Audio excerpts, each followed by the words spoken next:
Merci beaucoup Violaine pour votre appel au 01 42 32 14 14. Bonsoir Héloïse. Oui, bonsoir. D'où nous appelez-vous? De l'Oise, je crois. Oui, c'est ça. Quelle est votre question Héloïse? Écoutez, mon mari et moi, on est cadres, on gagne très bien notre vie. Et moi maintenant, je suis indignée de recevoir tous les mois 120 €. Parce que je pense vraiment... D'allocation familiale? Oui, bien sûr.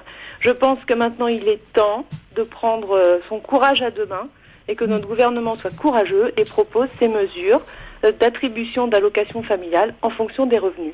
Alors je sais que les associations familiales se révoltent contre ça, mais les associations familiales représentent à mon avis une minorité et qu'il faut maintenant qu'on réfléchisse autrement. En fait, Nadine... Parce que des malheureux, il y en a de plus en plus et on ne peut plus rester comme ça sans rien faire, quoi. En fait, Nadine Morano, ce que dit Héloïse, c'est qu'elle donnerait volontiers ces 120 € d'allocation familiale par mois à d'autres personnes qui en ont vraiment plus besoin. D'abord, je voudrais féliciter vraiment chaleureusement Héloïse, déjà pour son sens de la solidarité, parce que ça mérite d'être souligné. S'agissant de l'universalité des allocations familiales, puisqu'elles ont un caractère universel et sans condition de ressources, c'est un budget de 12 milliards d'euros.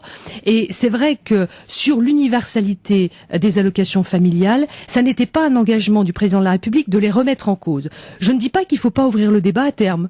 Je veux dire, est-ce que il faut garder le caractère universel des allocations familiales qui sont censées aller être à l'enfant, d'aller à l'enfant, et d'ailleurs notre politique familiale qui est une des plus généreuses de l'Union européenne, qui est enviée par tous puisqu'on y consacre près de 88 milliards d'euros, c'est 4,7 points de notre produit intérieur brut. C'est ce qui fait que nous avons le taux de natalité le plus élevé de l'Union européenne. À travers ça, donc je vous le disais, l'engagement du chef de l'État, c'était de ne pas remettre en cause l'universalité. Mais nous pourrons, s'agissant d'un autre mandat, du prochain mandat, et au cours de la prochaine campagne électorale, poser le débat, soit de la remise en cause des allocations familiales sous conditions de ressources, soit d'une modulation des allocations familiales aussi, c'est-à-dire des allocations familiales pour tous, mais modulées en fonction des revenus. En tous les cas, merci de votre générosité, parce qu'elle est appréciable. Héloïse, oui, vous vouliez ajouter quelque chose? Je voulais simplement réagir aussi, c'est qu'il va falloir aussi qu'on se pose des questions, parce qu'on est de plus en plus nombreux sur cette planète, et on est de toute façon trop.